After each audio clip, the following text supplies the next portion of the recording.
Okay, welcome everyone. Welcome to what I believe is the 129th meeting of Systems Thinking Ontario. I tried to use those numbers to give some longevity to where we are. This is March 13th, 2025.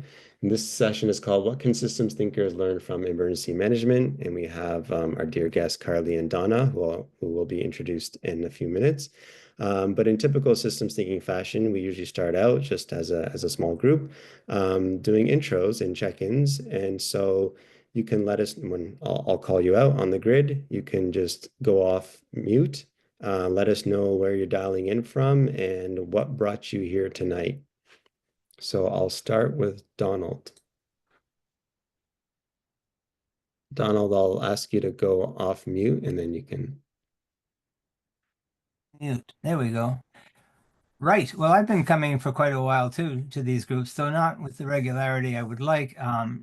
It's difficult now that I don't live in the GTA anymore, but an hour beyond that. But now and then I do get in, but not frequently enough, I guess.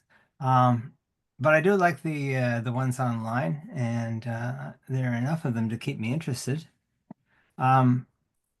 And I have been interested in systems theory for quite a long time and systems practice. Uh, I'm right now examining, if you like, in a kind of an unofficial piece of research, how we know just how real the system we're talking about is. Whether we just made it up because it was a convenient way to park the facts, which we do understand, I guess, more or less. Or is it, in fact, something inherent in the structure of the world? Um, and this is a very, very interesting issue. In fact, I heard a broadcast last night, and I'll be quick about this, that our friend Turing, who invented the Turing test and so forth, he actually did believe in ESP, and he wrote it up in his explanation. But it was very popular at the time in Britain and Europe, and I guess these things undergo certain revivals and or they're getting put down completely. I'm not comfortable with either extreme. I think there's something there, but I'm not sure it's anything to do with spiritualism or looking into, into crystal balls and things, but or seances and all that stuff. But I think there's something there. Okay, But very interesting. I can't go any further than that. I can't prove it. Right on. All right. Good to see you, Donald. Thanks for being here. Okay. Okay. Next up, Kelly and Elena, who are together. Right. You go. Okay. So, yeah, I've been coming for a long time too. And we're talking about ESP. All I know about it is somebody I knew had a set of those cards that Ryan came up with, where you thought about a pattern and set it to the person sitting across the room that couldn't see the card. And they actually got better results than chance, but I don't know how much farther that can go. Okay.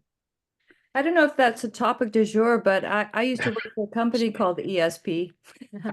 Interesting. This is quite the introduction. It's like let's evolve the intro. Emergency management, ESP. Okay. Call ESP. But I'm just kidding. Good to see you, Kelly and Elena. Thanks for joining. David Ng, why don't you introduce yourself? One of the co-founders of System Thinking Ontario in downtown Toronto, trying desperately to make that deadline for the RSD conference. They want you to actually just say that you're going to submit a paper. You don't have to actually submit the paper, but you do have to say that you intend to submit a paper. So that's what I've been doing all day. A Coptic shape-shifting abstract submissions. Roberto, where are you calling in from and what brings you here tonight, this evening? I am at OCADU campus up on the 7th floor. And what brings me here tonight is the fascination with systems. David knows this. So I've been relatively new, but I've been coming to as many of these as I can. And I'm really interested in this topic because we're actually doing a project right now that's examining healthcare components and healthcare systems components. So we're just trying to dissect something, hopefully adding something new to the conversation. Nice, very cool. I think that'll be very relevant. Thanks for being here. Jessica.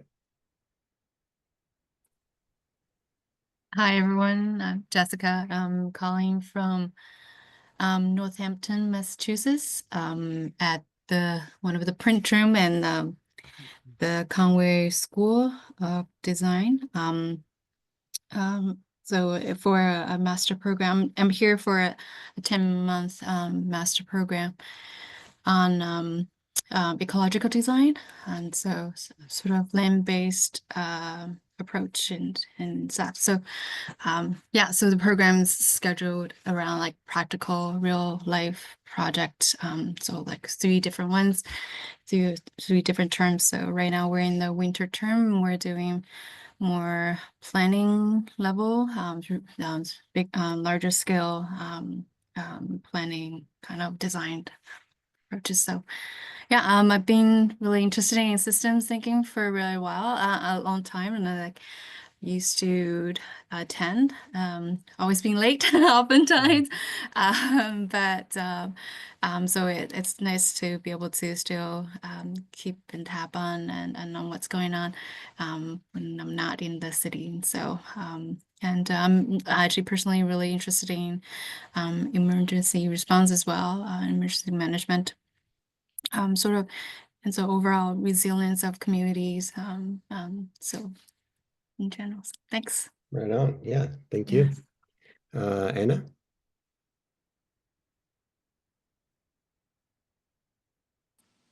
Oh, good evening. I am Anna Checkman. I'm currently working as a course director at York University, dialing in from home. And the question was, what brings me here? I try to attend as many meetings as I can for inspiration, to hear different perspectives and, to sort of keep my brain from drying out and looping around itself, tends to help. I like that answer. Yes, keep the brain from dying. That's like the tagline for Systems Thinking Ontario. Your brain from trying. Cool. Nice to see you, Anna. Thanks for being here. Elena Boltwood. Hello, Alana Boltzwood, and I've been in this systems thinking group occasionally since I did the SFI degree at OCAD, which I finished in 2018. So amazing, time has flown. And I'm sitting in Toronto, and I work in a big consulting firm on big IT projects related to health and public sector. And so I'm a little familiar with the disaster recovery, business continuity kind of planning. But that can be any kind of disaster. It could be your computer fell apart, or it could be the world fell apart, anything in between. So I'm not very knowledgeable about emergency management. Looking forward to learn more and how it connects to systems thinking. And sometimes the world falls apart because someone's computer falls apart. So sometimes those are entangled. Cause and effect. Thanks for being here, Elena. Francesca?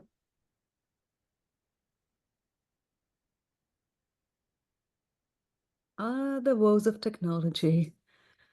Okay, here we go. Hey there, my name is Francisca.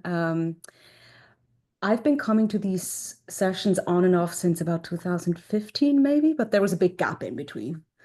Originally came to systems thinking through my master's degree in Switzerland, where, there was a deep dive in systems thinking, and I kind of got hooked there. And to these days, I'm working as a consultant for educational startups and use a lot of systems thinking practices to help them figure out what their organization is going to look like and what products they're going to launch to reach their learners. My name is Sean Patrick. I live with Francisca, obviously. And I've been coming for a few years now. I'm interested in systems thinking, partly because I work in environmental advocacy, and it comes up everywhere from ecology. And just today, I raised feedback loops in relation to land use planning, environmental injustice, and the siting of hazardous industries. So that comes up in the work. Related to the topic of the day, is very relevant because, disasters versus resilience is kind of where environmentalists live, solution and whatever, and you feel like Chicken Little sometimes. But I worked specifically on nuclear emergency management advocacy post-Fukushima for about 10 years. I've been to Chernobyl and Fukushima, just seeing how those systems dealt with it, and also a lot with the Ontario government.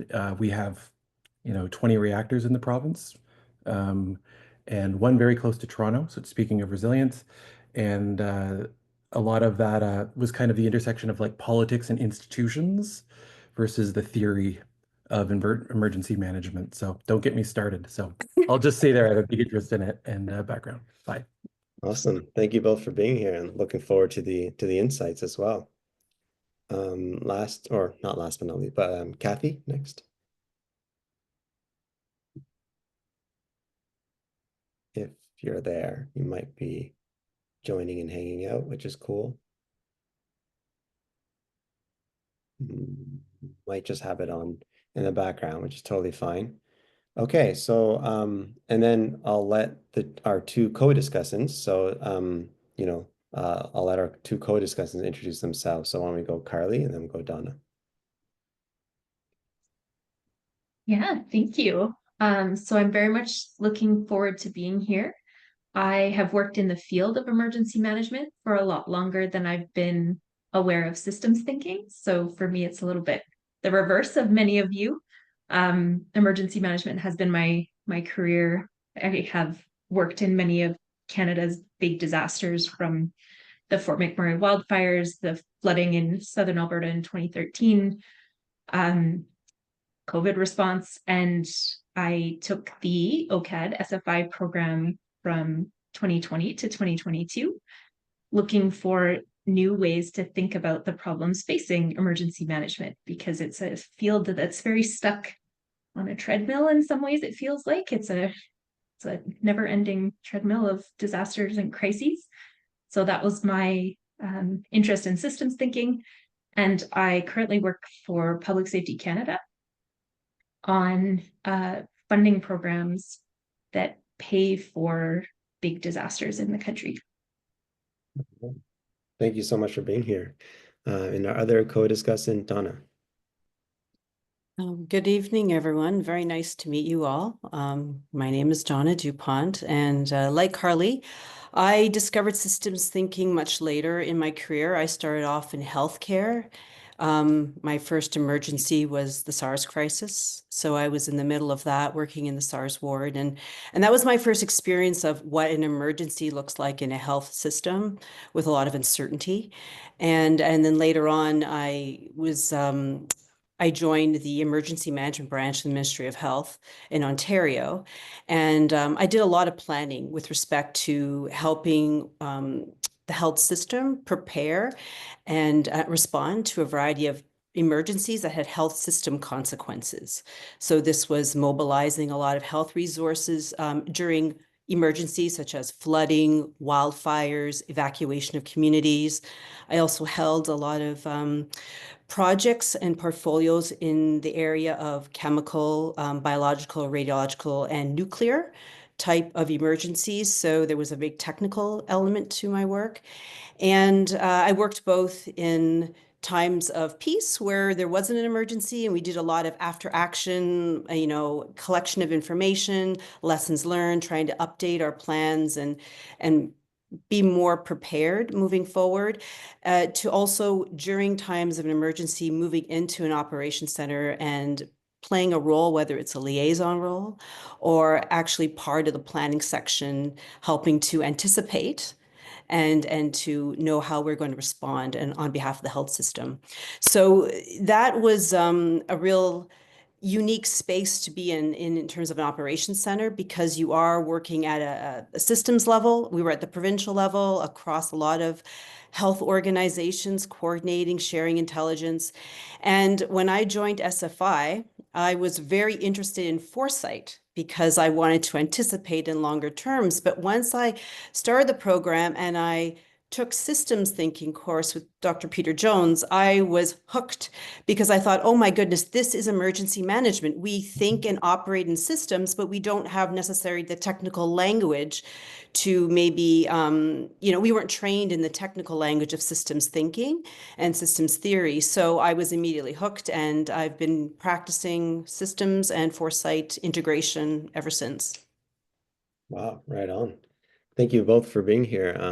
I'll just briefly introduce myself. My name is Zad Khan. I'm a graduate of the SFI program as well. And since graduating, I've been co-organizing some of these Systems Thinking Ontario sessions. So this one is titled, What Can Systems Thinkers Learn from Emergency Management? What we typically like to do is try to draw connections between, as you just said, Donna, between systems thinking and various different fields. Sometimes the language doesn't exist, but the practice does, and sometimes vice versa. So let's see what insights and learnings we can draw and conversations we can generate around that. So maybe just to get us started, both Carly and Donna, maybe you can just give us your definitions and understandings of what is emergency management and even what constitutes as an emergency. Like when I stub my toe, is that an emergency? I'm not sure. Either Want to Carly or start, Carly? Sure.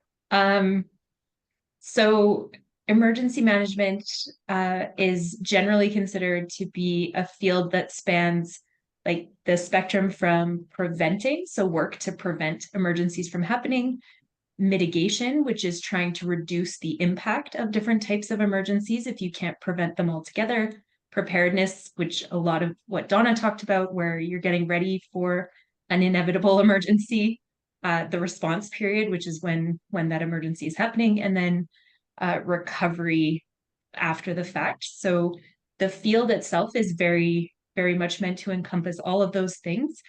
But based on the nature of crises, we tend to really focus on that preparedness and response element. We don't think enough about systems and the how the way we develop our cities, where we choose to build properties, all of that increases risk and makes it more likely that we will have those emergencies. And in general, based on the type of work that I've done, I usually don't really think about emergencies very much. I tend to think about disasters. And so we, in our field and in the work that I've done, an emergency is something that you can handle with the resources that you have. And a disaster is something that overwhelms you. So whether that's at a personal level, although not usually it's at a community level or a provincial level. So it's looking at those big consequence types of events that require external support and assistance because they're beyond your capacity to handle. So that would be my take on the field and some of the key terms, the way we use them. Yeah, Donna, similar, different, or? Yes, Carly did a great job at talking about those 5 pillars of emergency management, and so yes, that's kind of the core. But as Carly said, a lot of the focus tends to be on preparing for and responding to, and so there needs to be some more attention to some of the other pillars. But it's not just. Emergency management is a part of the civil service that is really connected to a lot of other types of portfolios. And so it's really a systems of systems. And so it's really hard for the responsibility of mitigation to fall into one department. It's typically needs to be joint conversations across different departments that might hold responsibility for that particular area of focus. So yes, I agree with everything that with Carly said around emergency management. And I think that what's an interesting part about it is that there is this distinction between emergencies and disasters, right? And emergencies happen, right? And it really depends on the level of vulnerability and coping capacity, right? And if you have, if the local level has good coping capacity, they're prepared, they know what to do, then that emergency doesn't necessarily escalate you know, and become a disaster. So it's about understanding, you know, not just preparing to respond, but where the vulnerabilities are in the system, especially at the local level, and where there can be opportunities to support communities' coping capacity to help address some of those vulnerabilities so that people are better prepared when an emergency presents. They know what to do and they know how to be safe and to work within their communities. No, that's really interesting. I mean, you touched on a question I was going to ask about a follow-up when Carly was sharing the different pillars or dimensions of emergency. Do organizations, as you were indicating, Donna or Carly, do they often fall into the trap of organizing themselves around that, or do they kind of transcend and work, I guess, across departments for different components of prevention or response and things like that? How do you see those dynamics play out with the organization design related to the field? I can answer. Well, I can answer based on my experience working in Ontario back when I was with the Ministry of Health. We did organize our department, our emergency management department, around key topics, the hazards and focus like pandemic preparedness, radiological emergencies. There was always a really important focus on preparation and being able to scale up for response, but also recovery, like lessons learned, and then trying to understand where those breakdowns happened during an emergency. Collecting those lessons learned to then feed into the next planning cycle. I think the challenge is that it is a lot of complexity. It's a lot of, it requires a fair bit of resources. And sometimes it's challenging to be able to have enough resources to do a lot of that recovery or that lessons learned and advanced planning, because you might be dealing with a constant stage of another emergency.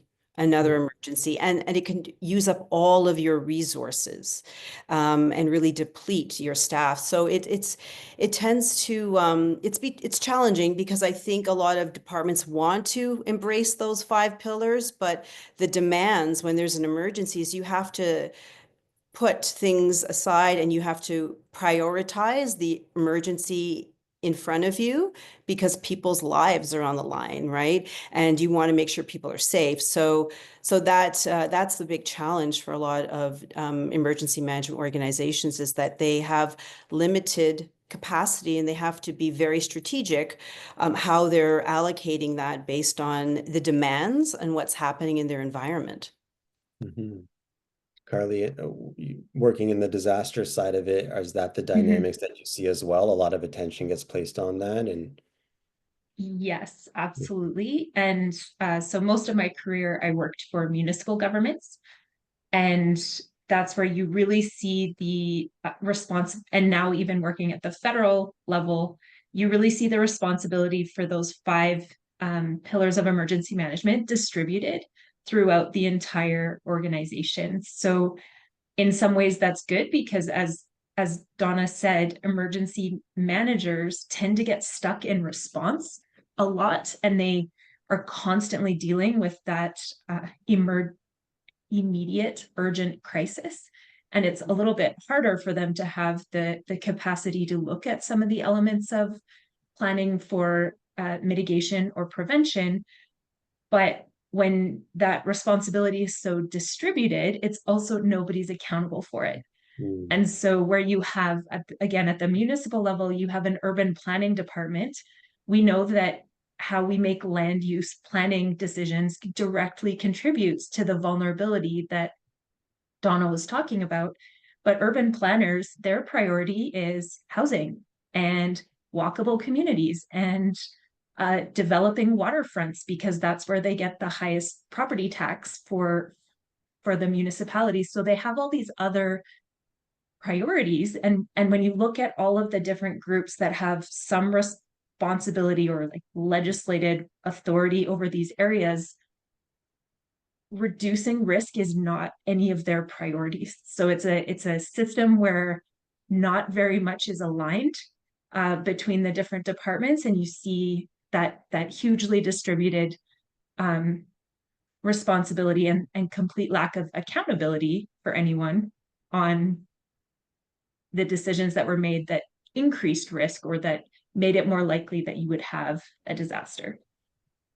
Yeah, I can imagine that's like super challenging to make that accountability and to make that complexity visible to the different stakeholders and to have that understanding. And so I wonder then, I mean, here's the elephant in the room question with something that happened 5 years ago.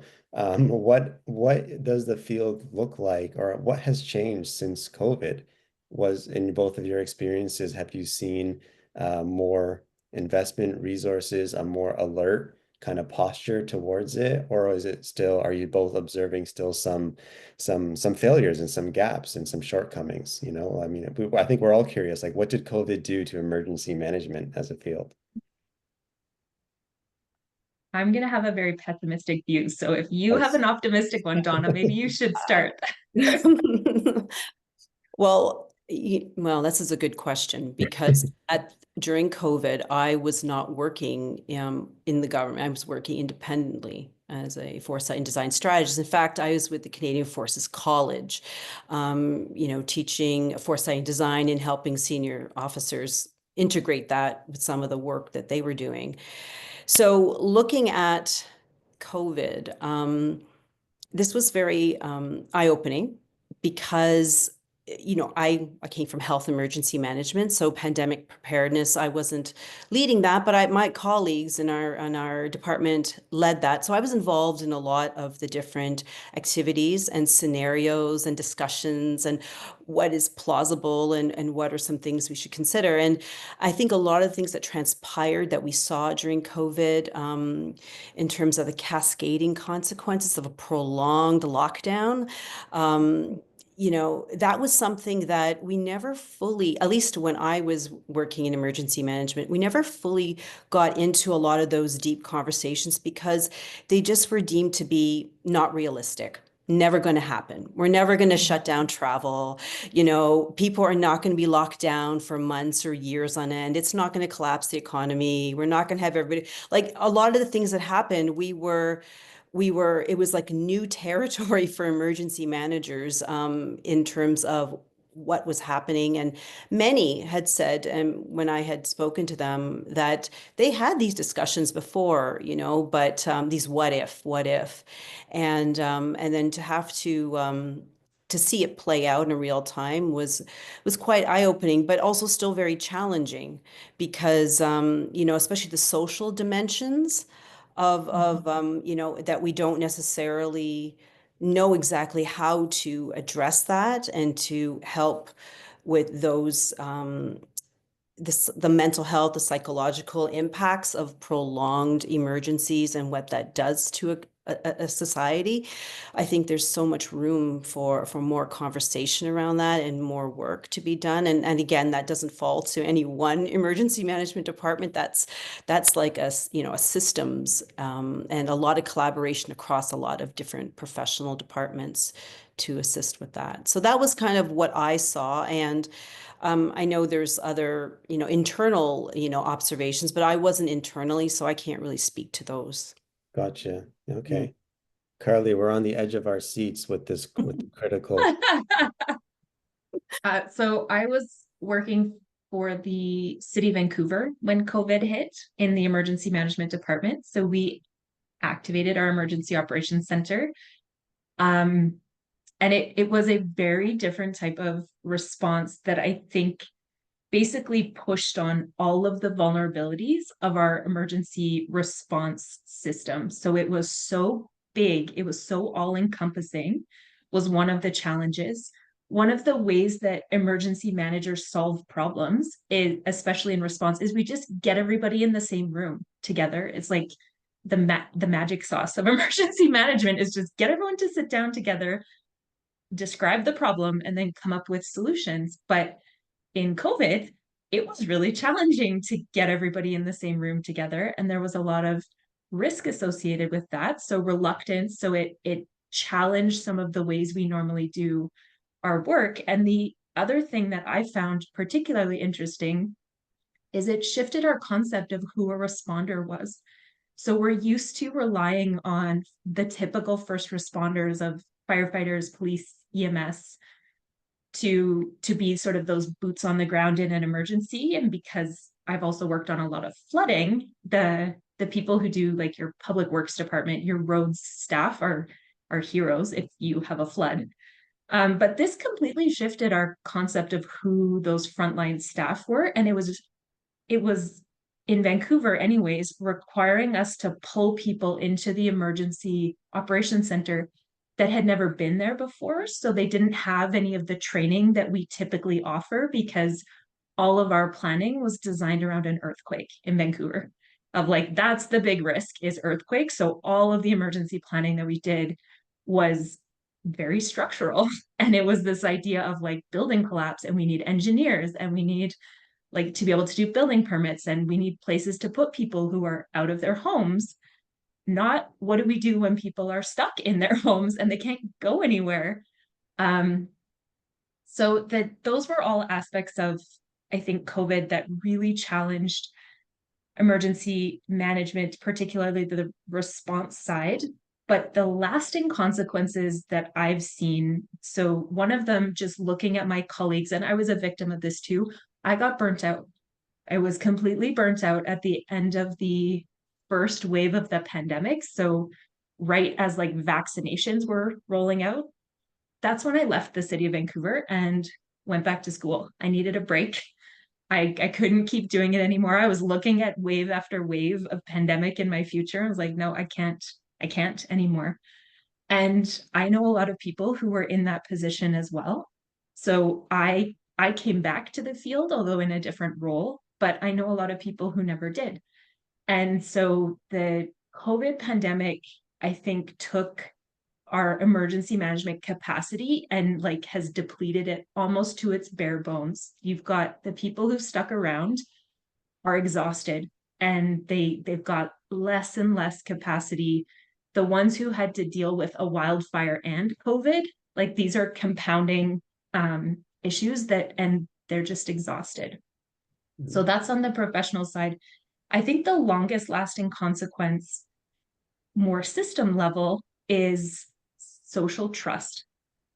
So again, looking at the tools that emergency management tends to use, we relied on states of emergency and being able to get people to listen when a government said you need to evacuate because this area is unsafe. And what we've seen in the floods and fires following the COVID pandemic is a lot less trust in those government orders, a lot less compliance with things like a state of evacuation. Provinces had states of emergency in place for so long during COVID, it sort of lost all its meaning.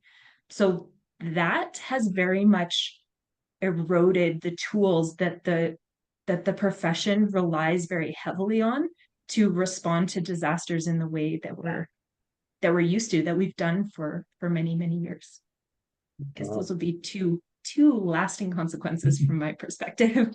No, that's a really good point. That trust element is so important. And that's something that we see that's been recorded across a lot of governments around the world post-pandemic, is that trust. And that becomes really important because there's a lot of now tension between science and politics, and then if you throw in misinformation into the mix, it makes it very difficult during a crisis for people to know who to trust, and they're not trusting necessarily the responders or the institutions that they previously trusted. So this is going to be challenging moving into the future for sure, and there's a lot of room, not just in emergency management, but this extends to public safety, law enforcement, around how do we rebuild trust and trust with communities. Yeah. And that goes in part with what you were saying earlier about the cascade effects of it, right? And you saw that also in Carly's response. And in Carly, what you were describing is so fascinating. It's almost like a meta takeaway, like the pandemic itself broke emergency response itself, like it was at the foundation. So I think that's fascinating. But I'll take a pause here and just go around to the virtual room to say, is there any comments, thoughts, questions, reflections so far? Looks like Kelly's going to unmute. Okay, Kelly. We'll go Kelly and then Donald. I sent a message out to David Hawk to see if he was going to go on this call. So I'm speaking somewhat related to his TV webinar yesterday. I was saying to Elena earlier that he had dropped a date in terms of October the 22nd, 2031, when the systems will collapse for the circulatory system, the oceans. And I just thought that's so specific of a number in terms of something that is important, but it's not urgent like we're speaking about now. So I just wanted to drop that into the conversation because, when we look at systems changes learning, we're looking at urgent and important. Climate change is important, but it is often overlooked. Yeah. Mm-hmm. Very good point. Yeah. I can respond to that in terms of the climate and just what's coming out of the IPCC. The science is looking at it more long term, and they're looking at specific. The scientists who are very deeply knowledgeable about all these tipping points and different system level changes that are happening to the environment. And they're using past data and different methodologies to help not forecast, but have some sort of projection of what we can anticipate moving forward, right? But these aren't so precise measurements. They're more directional changes. If you look at some of the IPCC data, there are some that are very detailed, but when you look at on the big scale of for example, temperature, precipitation, potential for drought and things like that, they're more talking about those directional changes at a regional level. And so, but they're important considerations because climate change is like a mega driver, systems driver, and it's going to amplify a different, the temperature and precipitation, and that has a consequence in terms of different hazards and potential emergencies that can evolve over time. And of course, the complexity of different risks coming together, creating this polycrisis type situation where you're not just dealing with hazards in isolation, but you're dealing with hazards on top of vulnerability and other crises coming together and really exacerbating and creating a lot of deep uncertainty, right? About understanding that system, how to respond, how to engage in the short term, but also the long term as well. So I do like your point around the urgent versus the important, because when it's urgent, yes, you need to take action, but it's really important to look long term at how the system is evolving. And this is where I see systems and foresight bridging, where you have system emergence and new patterns, and what are those areas of uncertainty now, and what is plausible that we may need to explore in a strategic conversation, because we see changes and it's very different from our past of what we've experienced before. Thank you. Right. Yeah. Donald, do you wanted to? Yeah. Well, some of you who've known me for a while realize that one of the topics of continuing interest for me is hypercomplexity. And hypercomplexity is of a different order to simple complexity, if I can put it that way, though it sounds a little oxymoronic. And that is a big part of the problem. The problem is not only on systems, but it's on individuals.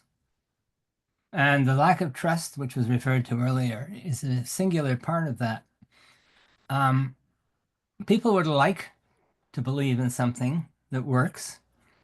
They don't want to be isolated from the community. They don't want to believe that society is a total waste of time and we're all going to die very soon, which is always a possibility, but not not very productive to think that way. And this becomes very difficult, and it does lead to burnout. You just can't handle everything all at once. It's not possible, and give it the attention it deserves. And you start thinking of yourself as being callous and, unmotivated and all those bad things that you didn't want to be. So I guess what I'm saying is I just read an interesting book. Well, interesting because of its ideas. As a book, it's dull as dishwater. But anyway, it's actually an adapted thesis. It's called How Behavior Spread. And I don't know if you've read it, but it's kind of not a very well-known book. I just found it in a little nook on the web. But I got really intrigued by it. We have tried to concentrate on what is called loose ties. We try to get the message out and make it very clear, very direct, very focused on the problem of the moment. That may not work for people. They may feel that their trust in their community, in their friends, in their colleagues, in their beliefs, in their values, the list goes on, is being challenged by that. And at first they may accept it, but after a while they get kind of cranky about it. They say, well, just how many damn emergencies am I supposed to be worried about, And which ones really matter and which ones are just conjecture or something that the media does. Right. And we're not addressing that, I don't think, very well. I don't think we're grasping the extent of it and the importance of it. And people who are in a position where they can see things from an overview say, well, you just have to do this and this and that and the other thing. There's no problem at all. Yeah, but convince people of that. Anyway, I don't want to take up all the time, but this is an endless issue that we're going to have to deal with. Absolutely. Earlier, Don, any comments on the social aspect of this? Yeah. Well, I can quickly comment. I agree. There's always room, and I think there's lots of room here to educate communities around this, because a lot of the education that's available, it's available, but it's delivered in a way that maybe a lot of communities are not seeing it. They're not aware of it. They don't know where to look for it. And then in times of crisis, this is the last time. This is not the time, probably the best time to be educating. Maybe, having that community preparedness beforehand is really important. But Donald, you mentioned some things around the cognitive side of human behavior that's really important, because we have our own cognitive biases, right? Oh yeah. And so this becomes really important around, we're, as humans, a lot of times we tend to favor short-term rewards over long-term gains, right? So this makes sometimes planning for the future really a hard sell, because there's so many needs for today and we need to solve this for today. This is more urgent, this is more pressing. And so sometimes we have to really struggle against that, or try to balance having both lenses. It's almost like an ambidextrous type of thinking where you're doing short and long term. And sometimes you have two separate teams doing that, just to make sure that, both are progressing in a way that makes sense for whatever system you're looking at. So that's an important challenge that any organization that's dealing with a lot of complexity and uncertainty needs to grapple with.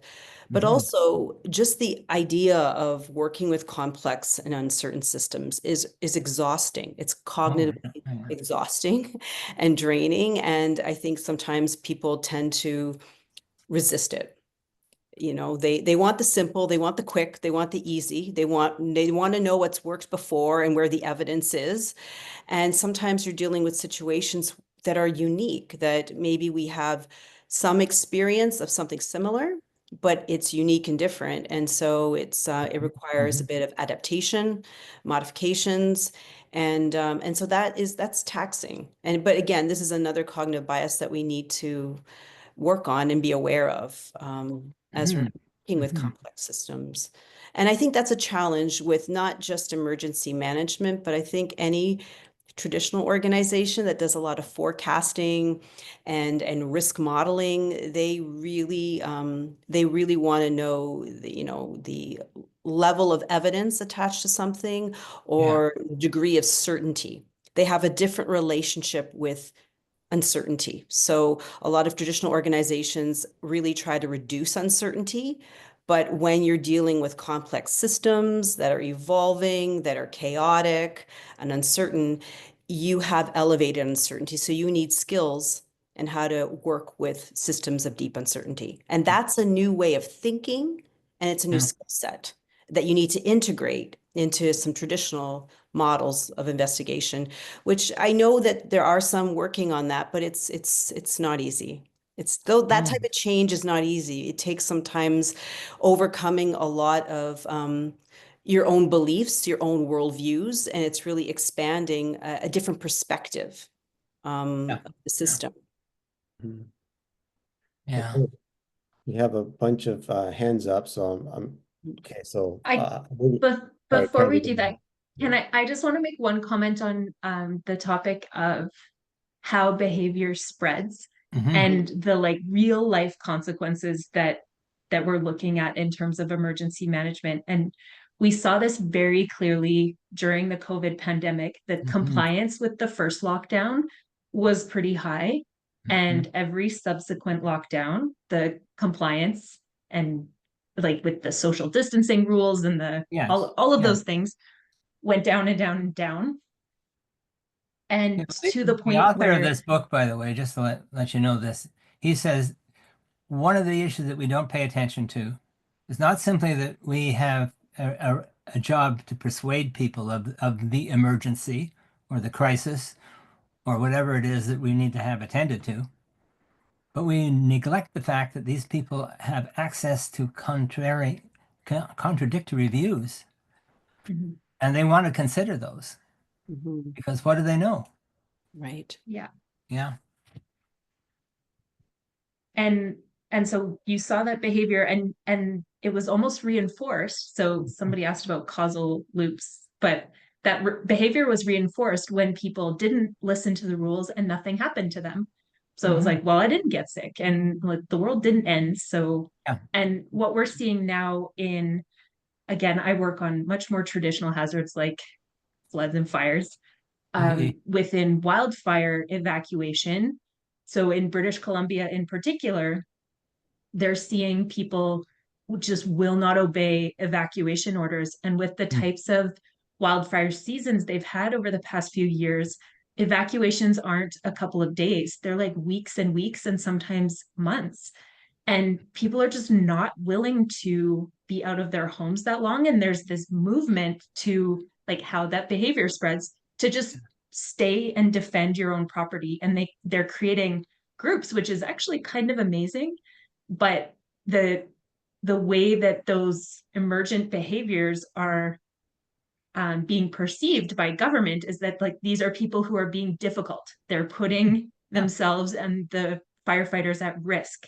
And so there isn't much of a conversation happening there. And there's a lot of fear for emergency managers that we're going to see situations like the Lahaina wildfire in Hawaii that killed over 100 people. Canada has been spared those types of disasters. When we lose lives in disasters, it's usually 2 to 5, which is not to diminish that at all. But we haven't seen the type of mass casualty events that other places have in disasters. So we don't take that risk very seriously. But the people that I work with in wildfire, they're terrified that that's what this behavior is going to lead to. But it's part of why they're not willing to have that conversation with the people who live in those communities who just want to stay and defend their properties, and they don't trust that the wildfire organization is going to do it for them or prioritize the things that matter to them. So super interesting, like direct issue of this behavior creating these social norms that are growing and growing, and they're really changing, as I said, the tools that we've traditionally relied on in emergency management to manage these types of emergencies. Yeah, it's interesting. The social complexity is often the hardest part to grapple with. And just a little logistics thing, I have to step away just for 5 minutes, but I wrote down the order of the questions. David might step in to do some moderation, but there's the order, and we'll go from there. I'll be back in just in a few minutes. So I guess it's Alana, and then we'll go from there. Thank you. Oops, video things. That last discussion about social norms was way more interesting than my question, which from the chat, I was thinking about in the prevention and planning phase of emergency management. Are emergency managers using causal loop diagrams to analyze what might be the causes and effects, the second or third order consequences, the potential root causes? Is that analysis happening? So in my professional experience, not really. But one of the challenges with tools like root cause analysis, which is super interesting, because one of the things that emergency managers do is they conduct hazard, risk, and vulnerability assessments. So like, what are the hazards? What are the risks? And what are the vulnerabilities of your community? And when you try to get to root causes, it leads you like to bigger and bigger systems. It leads you to the housing crisis. It leads you to climate change. It leads you to environmental degradation. And we're starting to see emergency managers, like, they don't know where to stop. They don't know where to put the bookends of the things they're trying to do. And sometimes that can lead to like a cycle of almost paralysis. Because if you're telling me that it's in my mandate to try to prevent a disaster, and like one of the ways to do that is to put everybody in safe housing, and like there we go, like disaster prevented. And those just aren't solutions that that we have access to, because if we knew how to solve housing, that wouldn't be a national crisis. Right. And so that gets back to it's systems of systems, because once you dig deep into the vulnerability of the root cause, you realize that, oh, this is a bigger issue and you need multiple departments involved to address it. And it becomes more of a bigger policy, a short and longer term policy issue that's so much more broader than emergency management. Emergency management is really to respond when the system becomes unstable, to bring it back to stability, right? So it's when I think of some of those emergency types of behaviors, I think it's very much like you're responding to the crisis, but it's kind of you're deferring, some of those vulnerabilities to somebody else to address them potentially, or to be addressed by another part of the system. And if it doesn't, then it becomes another emergency when the environment shifts again. So it's a really big challenge. And you do need a big holistic view when you're looking at not just emergency management, but just vulnerability in a changing environment and a variety of different crises and the intersection of them. Okay, next, Sean Patrick. Thanks. It was probably a good setup for a question I'm going to ask. So as I referred to, I worked on nuclear emergency preparedness for about a decade. And I will say off the start, I learned and have a great respect for emergency management people that work on implementation and design. But I think there's often a conflict between the people doing the implementing and design and those making the decision on the scope. So Carly, what you were just saying on like, where does my mandate end and do I have any control over this? That I ran into that all the time with advocacy. And I think that gets back to what Carly, you were saying at the top on this distinction. I liked how you said it really well, like emergencies are what we can handle and disasters are what overwhelms us. The nuclear industry has a similar category. One is called a design-based accident. That's an accident we plan for. And the other one is a beyond design basis accident, which we don't plan for except for some paper plans based around probability, right? And what I want to bring up here from a systems thinking perspective, those two categories are all based on values that are underpinning the system that are actually like a political choice. And that the space of where that happens is often very unclear. That's why I was saying implementers are often really, they have people like me arguing against them, and like they're just trying to do my job. But yeah, I wanted to bring this up in the sense of like, yeah, it underpins values. I think uncertainty was brought up, which with on the climate change front, everything is changing there. Like what system do we design the probability to? And it's on how do you approach uncertainty in your design. So yeah, I wanted to raise that as a choice. And for you guys from your position, how often do you get in a space as implementers, like to have those discussions on like, this isn't right? And how does that interact with the political decisions that are higher up? Because that's where the scope actually sits. A good question. Do you want to go first, Donna? I can speak to it. Well, I can speak to it from when, I worked within the system and being someone who was always a big advocate for enhancing and improving and change. And sometimes, yes, sometimes after an emergency, when things have settled and, you want to make shifts, if it doesn't align with the political priorities, it's hard to get traction sometimes because a lot of the things that you want to do, it's not cost neutral. There's funding that's needed, and it's about juggling priorities. And so you are competing against other potential priorities. And this is where I always think it's really important, as Carly was talking about the hazard, vulnerability risk assessments, those types of assessments, making sure that they're done and that they're done in a way that we understand where the vulnerabilities are, and there's some transparency and accountability of, okay, if we have a vulnerability here, we know it's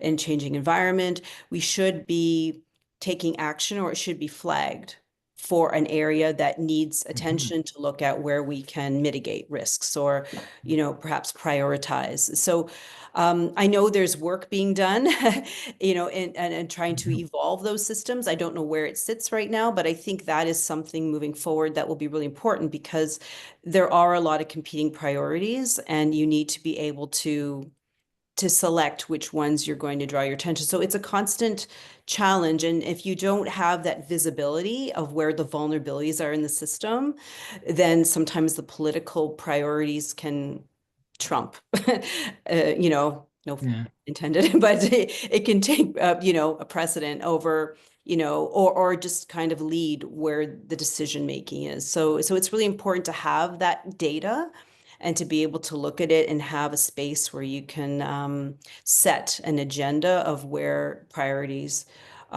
may be, where they're important and where things are evolving over time and where you might need to shift your attention moving forward. And I think from my perspective, I see a ton of misalignment between the different design elements. So I'll maybe just talk about three of them. One of them is like the physical design. So we've talked a little bit about land use planning, how we design our communities. But even on a more basic level, like how we design our homes, if you look at the National Building Code, it's called a life safety priority. So homes are designed to not kill you if they fail, but that doesn't make it very easy to recover. So, and this is very relevant in earthquake planning.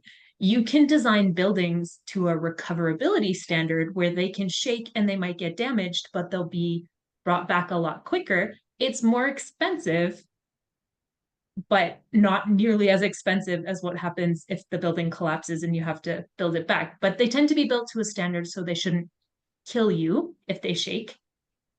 And it's similar on flooding and lots of different design, even on things like firefighting equipment is not designed for the heat of wildfires that we now see. So like we're seeing this growing misalignment between our physical design and the reality of some of these disasters. And then the third piece I wanted to talk about, because this is what I currently work on, is the financial element. So the financial incentives are so poorly aligned with what we know to be the most effective things to do to reduce risk. So politicians get no credit for prevented disasters. Like Yeah. Nobody gets political points when they prevent a flood. Nobody even knows that they prevented a flood. Right. And even on mitigation, because if you invest in mitigation and your disaster risk is lessened, then the takeaway is, well, the risk wasn't that bad in the first place. And so as soon as you're successful at reducing your risk, you lose all of your funding. And this is what we're seeing to like Public Health Agency of Canada is they had a really good system and yeah, are like being punished for their success almost. Yeah. So huge misalignments. And then at the political lens, politicians actually get like political points for riding into a disaster area with a whole bunch of assistance and funding. That often provides boosts to them. And so there's really powerful political incentives to just not try to prevent a disaster, because that's actually going to cost you political brownie points if you're investing in mitigation rather than a hockey arena or a school or other priorities. And then if you just show up after the fact with lots of money, you actually get the political win. So there's huge misalignments between all of these different systems and the incentives that drive some of the behavior of the people like politicians who have such a huge influence on how we do emergency management. Yeah. John That's a had really a good- follow-up before we go to Jessica. Yeah, just so I brought it, thank you. Very helpful. Yeah, I brought up the political level. But so we've talked about the different government systems, like aligning federal, provincial around the emergency management. But what else about the hazard creators that you bump into? So this is less on the earthquakes, but you were mentioning like how it's difficult to get data. Lots of stories about how difficult it is to get data on nuclear risks, for example, maybe why it's not visible.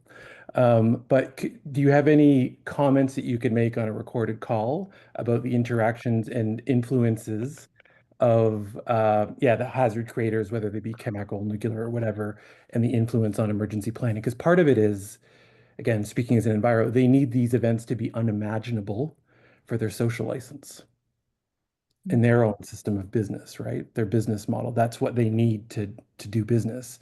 So it influences the politicians and the emergency management. But I want from your perspective how that may interact in your systems, in your experience.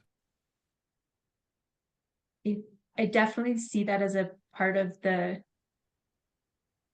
system that doesn't work. It's sort of outside of the perspective. So when I was talking about those boundaries, I think the hazard creators, it's maybe a little more developed on things like environmental pollution and pollutants. But when we look at things like wildfire risk, there's a growing evidence that how forests are managed to maximize their logging potential is increasing fire risk. And similarly, if you're developing wetlands for any particular reason, you're increasing flood risks. So there's not great like connections between some of those economic development activities that do drive risk and the actual the hazards and the risks themselves. Yeah, I would have to agree with that, because that gets to a broader, it gets more to sustainability, right? The sustainable development, which is a much broader agenda. And if you ever looked at those sustainable development goals, a lot of them are mitigation, like things we can do to proactively mitigate, to reduce risk. And so taking action on those are important, but it's, it's very challenging, and it becomes much broader than just emergency response. It's looking at, again, it requires looking at it from a holistic point of view and to understand all of the different things that are driving risk, and enabling risk in a system, and being able to understand that and being able to take action from a broader system perspective. Again, from a governance, risk governance perspective is probably where that would sit. And that's policy. That would be a policy, and probably having to look at like risk climate risk, or health in all policies kind of thing, like that kind of broad perspective. But your question also, for me, triggered a whole different element of risk. I'm involved in a lot of work in climate change and security and biosecurity and dual use technologies. And this is like a whole different dimension of risks that, we never really talked about in emergency management when I was working there. And now it's becoming really important because you want to have research, you want to be able to understand certain elements of risk in the landscape, you want to make information available for people to plan, but then you have different actors that will misuse that information for other purposes, right? And so it becomes, it's a big issue right now in dual use technology and dual biosecurity. You're seeing it within climate security and access to climate data and how it can be used both, both to support operations, but also to support warfighting. Right. So this is where space technology intersects with emergency management, climate, and it's a big emerging area that I'm writing a piece on it right now for the military, and it's huge, looking at the climate change space nexus and all the different ways it can be used by different actors, both for positive, for emergencies, and for mitigation and just awareness of Earth observation data. And also how it can be used for war fighting and other purposes too. Really challenging. Jessica?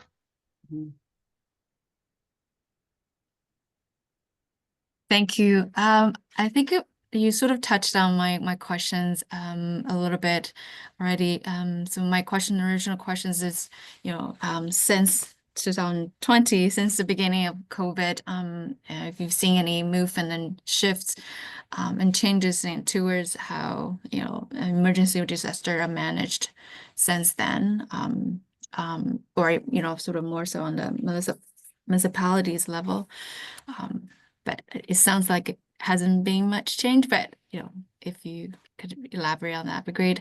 And currently in Massachusetts, I don't know a lot about it, but I know some of my classmates are working on it.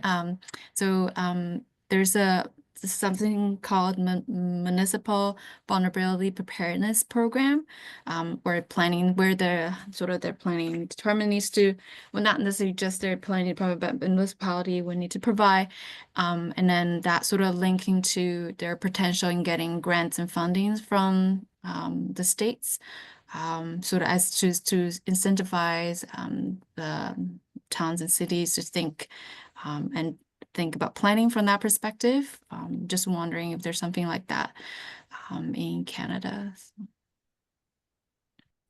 So have emergency managers at the municipal level changed since COVID? I would say the answer is pretty much no. And it's in part because the pace of response just has never lessened enough to do some of that after action, that peacetime planning that Donna was talking about, where you have your emergency, you do your lessons learned, and then you have the opportunity to implement some of those lessons learned. And in many communities, they just haven't had that opportunity. So even if they documented some of the lessons, there's a very cynical phrase in emergency management called lessons listed instead of lessons learned. And that's a little bit more what we've seen in how municipalities respond to emergencies. I would say the one benefit in terms of a change in how they respond is the use of more virtual tools. And even then, the power of getting everybody in a room with like no devices and just solving a problem with your focused attention is still one of the most powerful tools that emergency managers have to solve problems.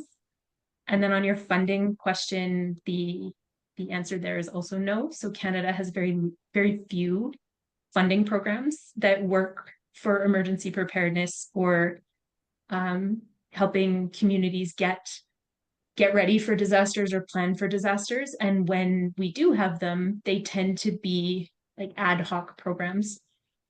So the federal government had one that ran for about 10 years, and it provided funding for people to buy equipment, to buy fire hoses, to buy things to set up their emergency centers. But then that funding ended. And you'll see entities create a funding program almost in response to a specific issue, but they tend to have very limited scope and it's not continuous funding. So that's one of the areas where the Americans prior to this year had a lot more investment in the funding within their emergency management system to help with that preparedness component. It's a really good question you've asked, Jessica. And just to add to Carly's comments, one thing right now, the system has been kind of fragmented, as Carly was saying, in terms of funding, and it hasn't really changed. But one thing that I learned that was very striking to me when I did my MRP for OCAD, and it was anticipation emergency management, and did some systems work to understand, patterns. But one thing that I uncovered that I was like, okay, this makes perfect sense, is that the system, emergency management system, doesn't have a strong unified vision for that future to pull them forward in terms of where do we need to reform? Do we need to transform certain parts of the system? Are there new opportunities with technology? Where are there opportunities to integrate technology? And this is not the only system. I think any mature, large organization, it's hard to integrate and change structures and innovation. It takes time. But I think that there's just, given all the changes that are happening in the environment, and that environment and social protection and citizens are important in terms of the work that emergency management does for people and communities, there needs to be thought about, well, what do we want the system to, how do we want the system to perform in the long term, and where do we need to invest, and what does that look like in terms of more resources or different capabilities or new ways of doing things, and those kind of conversations I think are important, and hopefully, I'm hoping one day that we'll be able to have more of those conversations at whatever level in the system. But it's changing and transforming a system is some of the hardest work I've ever had to do when I worked in government, even when all of the political and funding lines were, everything was aligned. It's really challenging to shift a system that's really used to working in a certain way. It requires consistent attention, and you have to persevere over many years, and you have to show like wins, and you have to show progress, and you have to, yeah. But I mean, that's why I moved into, foresight and design, because I saw the potential, and I really loved innovation, and I worked on projects in healthcare that did transform different parts of the system. So I saw it, but it wasn't easy, and it requires leadership. It requires a lot of cooperation, collaboration, a lot of diverse thinking and different perspectives, and a lot of different expertise across the system coming together to make it work for the future. And so I hope that there is more interest in emergency management going forward, and there's more interest in investing to really make it a robust system that we need. Thank you. Anna?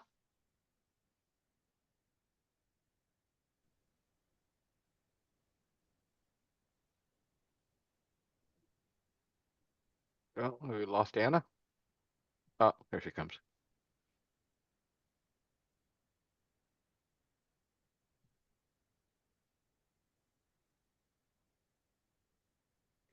Oh.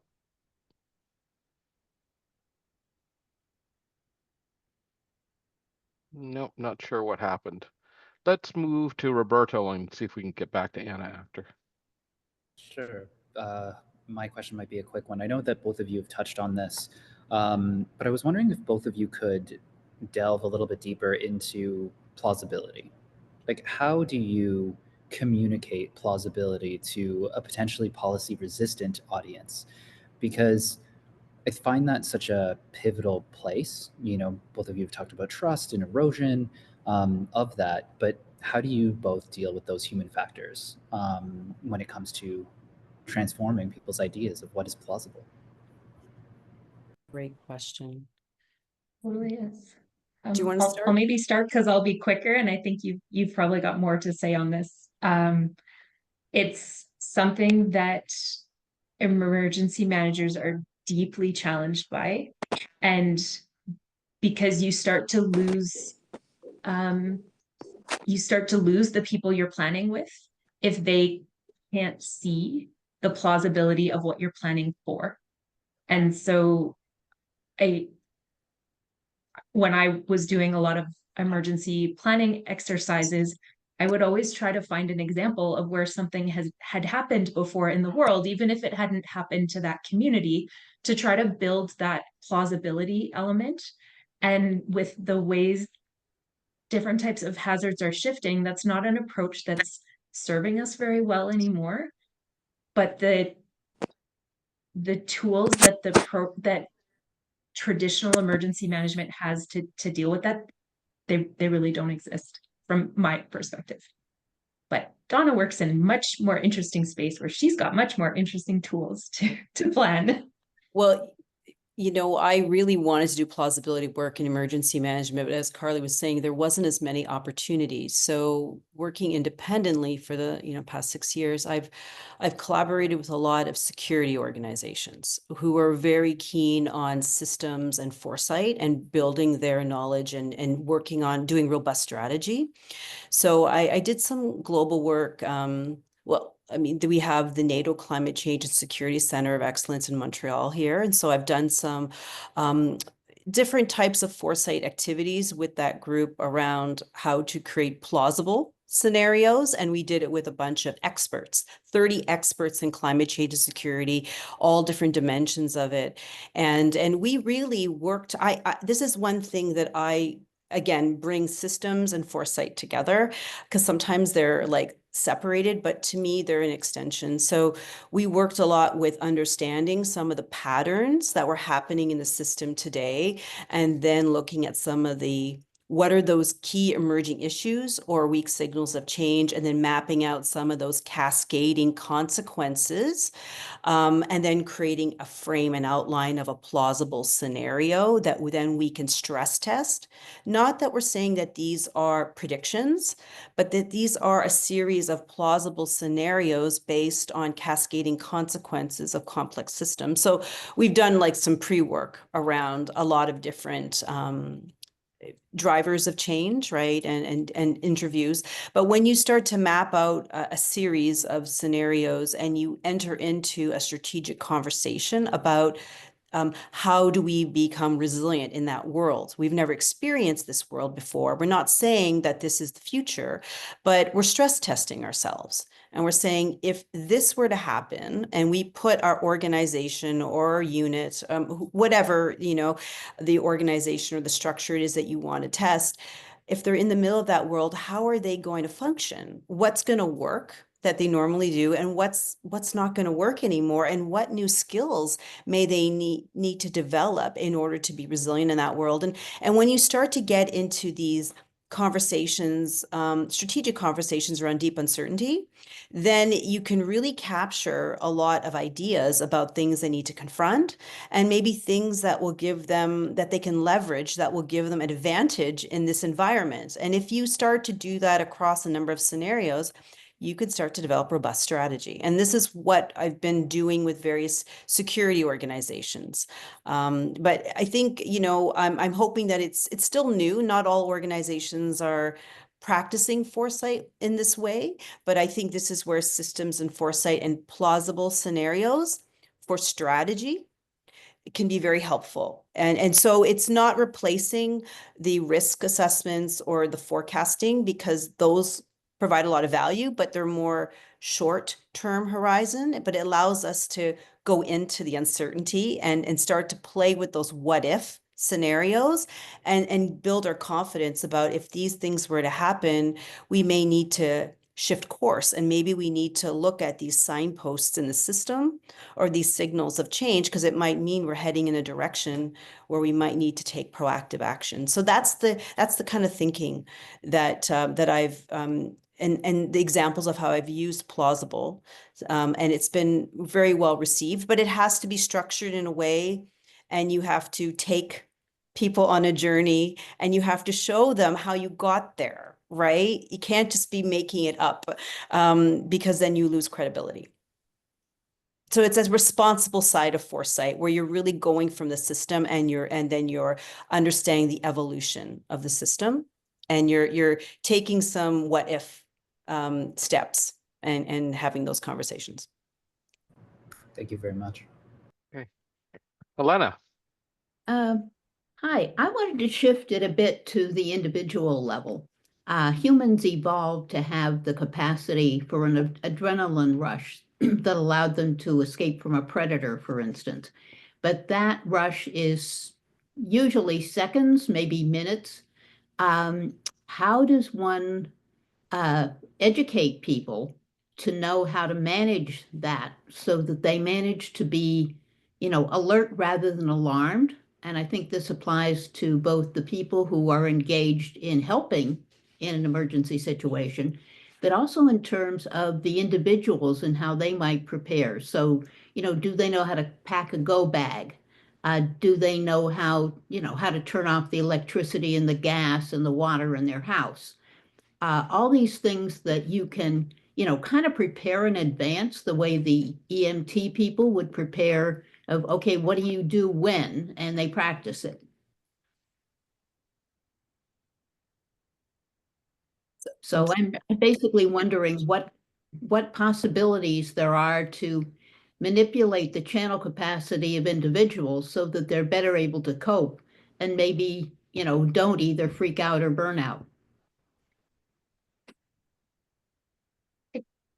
So public education is one of the very common activities that emergency managers in the types of roles that I have been in, so for municipal governments, do. And it's certainly there's lots of like messaging on what to do and how to prepare, and lots of messaging trying to make it relatively simple, of like, there's only 3 steps. You need to know your hazard, have a plan, have a kit. Like, it's trying to make it as simple as possible. So leaning into those human behaviors, what gets really challenging about it is it only holds people's attention for so long. And some of these, if you have a kit that you put together 10 years ago, like, that's great, but the food and water in there have likely expired. And so, yep, your candles are still going to work, but as long as like the lighter fluid didn't evaporate, it's just one of those, you have to build in the constant updates. And that's where it can be really challenging, and people need to see that value. So we tend to see like spikes in people buying emergency kits when there's wildfires all over the news, or recently when Victoria was shaking with little earthquakes, there was a huge number of people who went out and bought their earthquake kits. So you tend to see it. We have such limited attention spans, as you mentioned, for that adrenaline phase. And if the emergency doesn't materialize, it can be really challenging to get people to stay prepared. Good point. And I just want to add, during the pandemic, I had an opportunity to live in Bermuda. I didn't plan on staying in Bermuda, but I ended up, they had this digital nomad program, and I thought, I'm going to go there and write my MRP and come back. And it stayed a little bit longer because of the lockdowns. But one thing, Bermuda is a very small island, and they have to be very resilient, because it might take days for, if they have a hurricane, it might take a very bit of time for any kind of recovery support to reach them. But one thing I noticed is they had a culture of preparedness when it came to hurricanes, like I had never seen before. Everybody on that island knew exactly what to do. The messaging went out way before that we're in hurricane season. This is how you need to prepare. And then people knew exactly where to get their information from, what to do. They knew exactly, like it was so well organized, and my jaw just dropped because they were such a tiny island, right? But it's in the culture. And I know that I've heard this many times, that preparedness needs to be a culture of preparedness where it becomes second nature, where we're more we recognize the environment, we recognize when things are shifting, and there's this culture of, well, I need to make sure I have what I need just in case I need to evacuate. I have, all my, and I'm guilty of this too as an emergency manager, because I don't think my go bag is up to date, right? And I look at it and think, oh my gosh, if I had to leave some of my documents, I should probably have those, updated, in some sort of cloud document, like cloud storage, so that if I had to get it, I could, right? Just in case, right? So I think that it's this, we need to work on this. I think everybody on a regular basis, and it has to be part of the culture of living in today's world, where we do have more emergencies, and certain jurisdictions, because they experience more frequency of emergencies, might have that might be a very strong part of their culture already, and they know how to respond and prepare themselves. So, but it's a good question. It's a very good question. Does that have to be scaled at the neighborhood level? That's the ideal. Absolutely. Yes.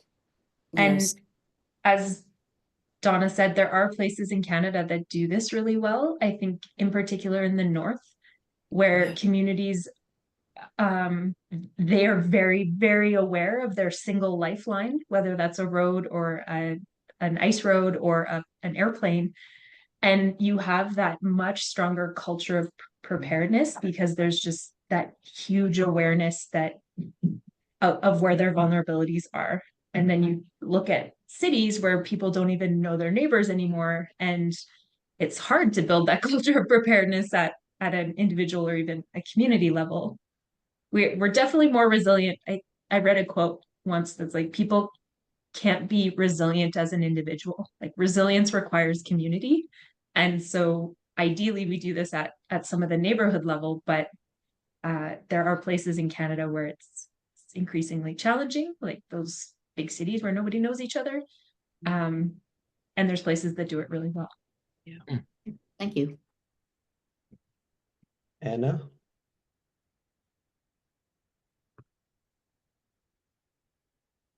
Sorry, I can hear you. we were just on mute, but Okay, sorry, something's up with my connection. Maybe it's because they're watching Max and Ruby in the next room. I just want to say, look how cool our meetings are, right? We're getting somewhere, because we started with that sentiment of, oh, people just won't do as they're told anymore. There's no trust, and it was sort of like a low point in the conversation, because everybody's just experiencing a lot of anxiety that the old culture of do as you're told in an emergency situation broke down after the pandemic. And now we're almost at the end of the conversation, and we got somewhere. Now we're talking about we're even using a term that just came up, right? Like a culture of preparedness. And Elena is talking about how can we shift some of that to individuals. So that's what I was going to ask about the first time I raised my hand, but the conversation turned to that anyway, which I thought is really neat. What I wanted to, the initial concern with trust made me think of is one of my passions is medieval mindset, if we remember, like the Black Death in the 14th century, so because the educational level was really low in medieval Europe, there was no historical perspective, and people thought that the way the world is right now is the way it always was, and the way it always will be, because this is the way God designed the world. And so when the Black Death happened, that destroyed that worldview completely, because all of a sudden, first of all, people were dying, right? And feudal lords were dying on par with, commoners. And then there was a labor shortage, and now workers were in a position to ask much higher wages than what they were getting for their labor, so they felt entitled to be paid more for their labor because of scarcity, and so that was really disrupting the hierarchical system of the world, and it sort of started, and it's very interesting to look at how the society tried to stop the change. There were fines for paying more to the laborers than a certain fee, but nobody wanted to work for that money, so it all got lower classes weren't allowed to wear certain colors. That all got thrown out of the window. So basically, no matter how much they tried to stop cultural shift from happening, it couldn't be done because the Black Death, it just changed the entire landscape. So maybe that's kind of what happened with, not just with COVID, right? But the one vision, the era where you were told what to think and what to do, the white picket fence era, it got erased a long time ago, right? Mid-20th century. And I think maybe emergency, crisis response was the last citadel of that mindset. We're the government. We will tell you how you're supposed to be behaving because it's an emergency, not because, we're building this one-way society, but because it's an emergency. And I think with this emergency, it got erased. So now it's a cultural shift there too, and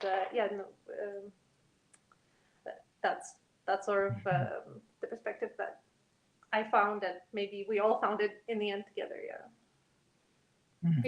I love that parallel and that reflection, and it's super interesting because in emergency management, it has long been recognized that we tend to call it a command and control system, but a very top-down system is extremely fragile, and can be very non-responsive to demands. And there's just a huge body of literature as well as practice saying that these more community-based approaches, like I was talking about with the people who live in their homes and they want to defend them from fires, they don't want to evacuate. There are places where when the government or the more structural system acknowledges and accepts that type of change, they can actually work really well together, and you see a net increase in resilience.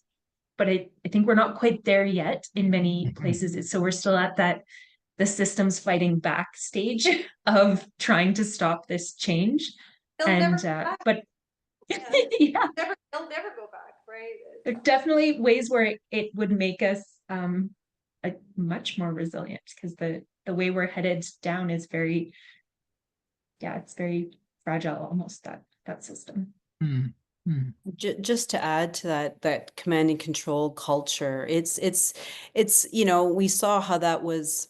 It's not necessarily received well in today's environment, from an individual perspective, and so the opposite of that would be, instead of a top down, it's a bottom up approach that is not command and control, but it's empowering communities, right? It's about bringing them together. It's about investing. And when you think about resilient systems, they are resilient and they reduce risk at the lowest level within the paradigm, which is at the community level, right? In our example. And so that's kind of where we need to be thinking long term if we're looking at it from a systems point of view around resilience. And then the question becomes, how do the other structures in the system at the federal and provincial level support that resilience at the local level so that emergencies don't escalate and they have the coping capacity, sufficient coping capacity to handle, to a certain degree,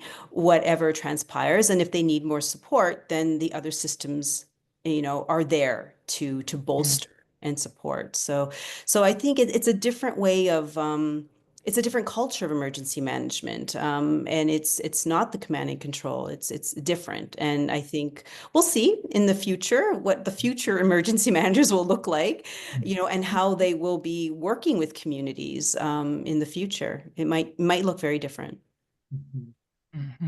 Donald, I see your hand up. We're Yes, winding down. Do you want to?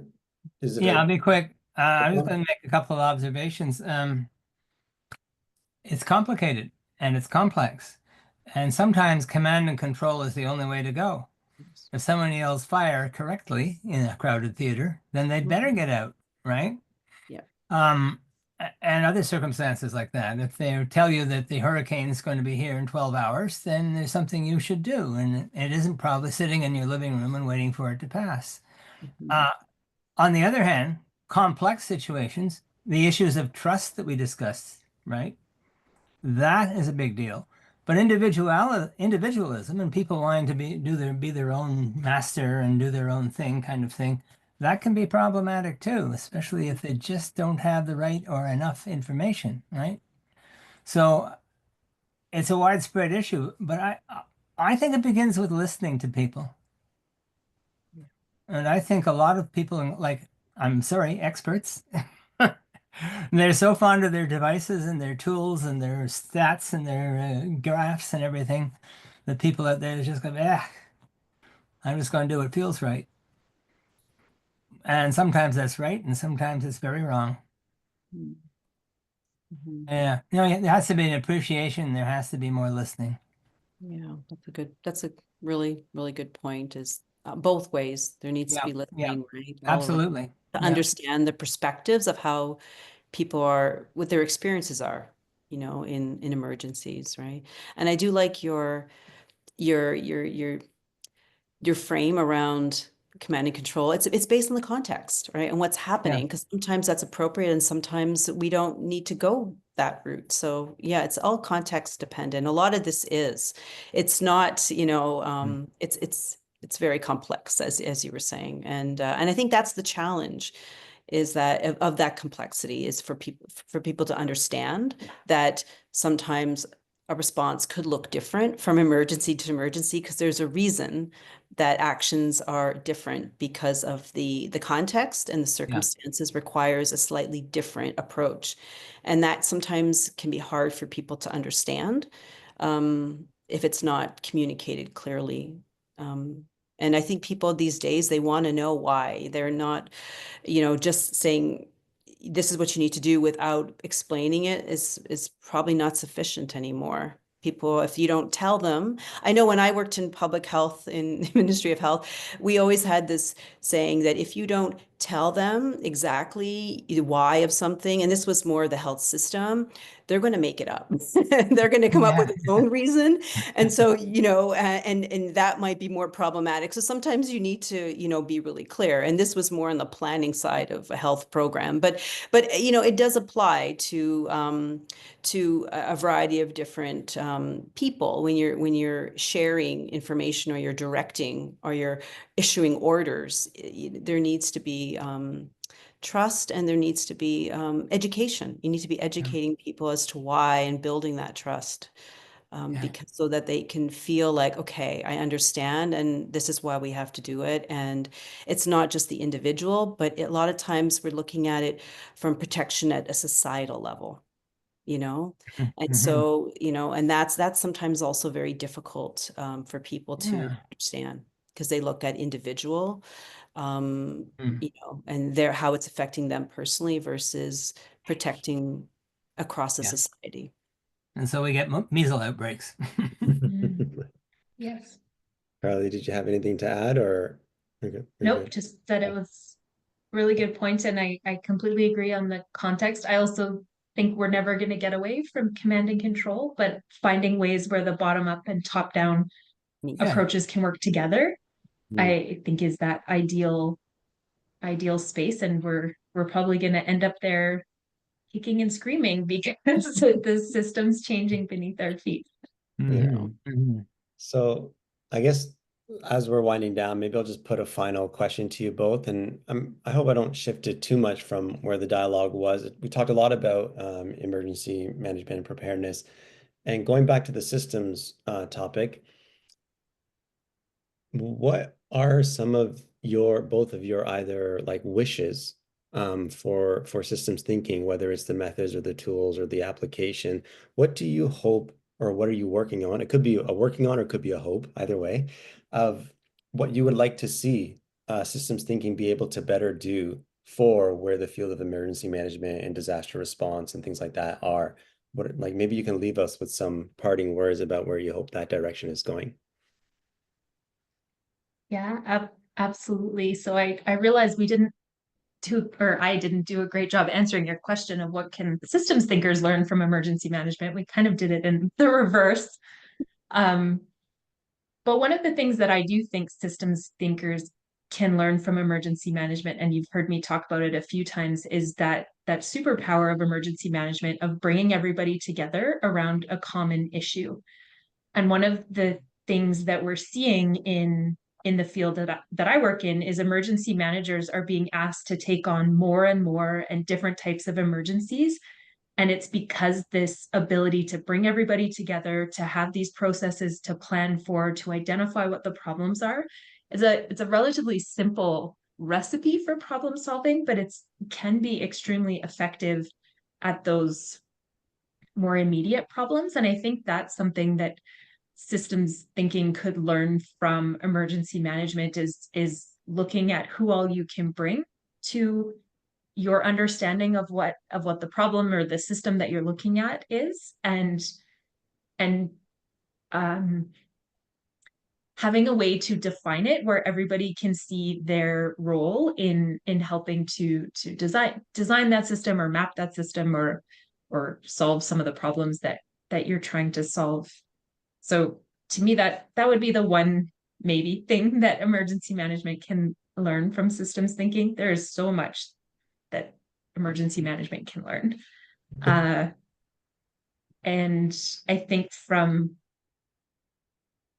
my perspective, the most important thing that emergency management can learn from systems thinking is understanding incentives and understanding those like causal loops and how some of the behaviors we do that we think are helping are creating this like continuous loop. And that's a skill and a way of thinking that I hope becomes much more common in emergency management, and it might help get us away from where we're currently stuck in how we react. We're so reactive to disasters.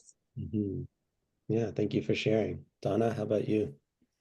So I guess one thing that there's a couple, but I think the first thing would be for emergency managers to think not like be inclusive and be diverse in terms of who they're engaging in problem solving, but also the people, like working with communities and the people that they are serving and having those voices represented and to understand it from a human-centered perspective. So it's not it's systems, but it's more around social systems and understanding communities and people and having that as part of it. And some communities do a fantastic job of this, and others, maybe don't have those same types of relationships. But I think that's becoming more and more important, is having that, diversity of perspectives, including those people that you are protecting and serving in the communities that are directly impacted by these emergencies, and hearing their perspective and points of view, because that will open up a perspective and a way of thinking, or it might challenge some of our assumptions that we've held that maybe need to be updated. And so that's important.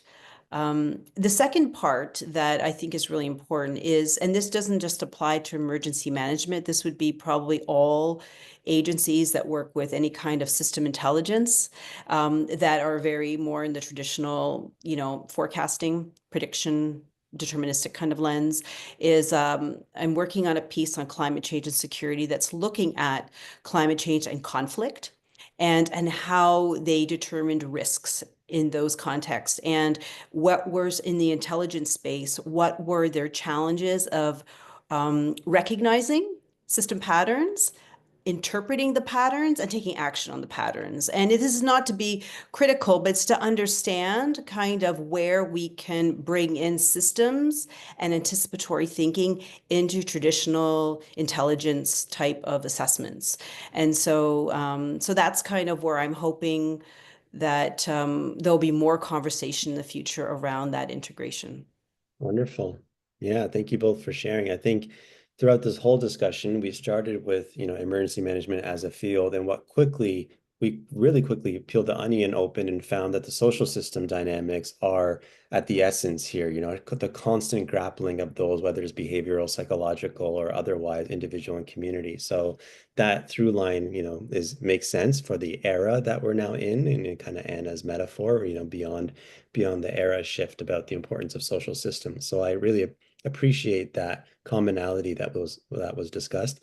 And I think the group, you know, plenty of questions we all had. So I think it was a really wonderful discussion. So I just want to thank you both. Thank you, Carly. Thank you, Donna, for being here. This is such a wonderful conversation. It's always fascinating to make these connections between these different fields and systems thinking. So I really appreciate it. Cool. Thank you so much Thank for you. having us. Yeah, Very thank much you. enjoyed the conversation. Yeah, Awesome. excellent questions. I really enjoyed the conversation as well.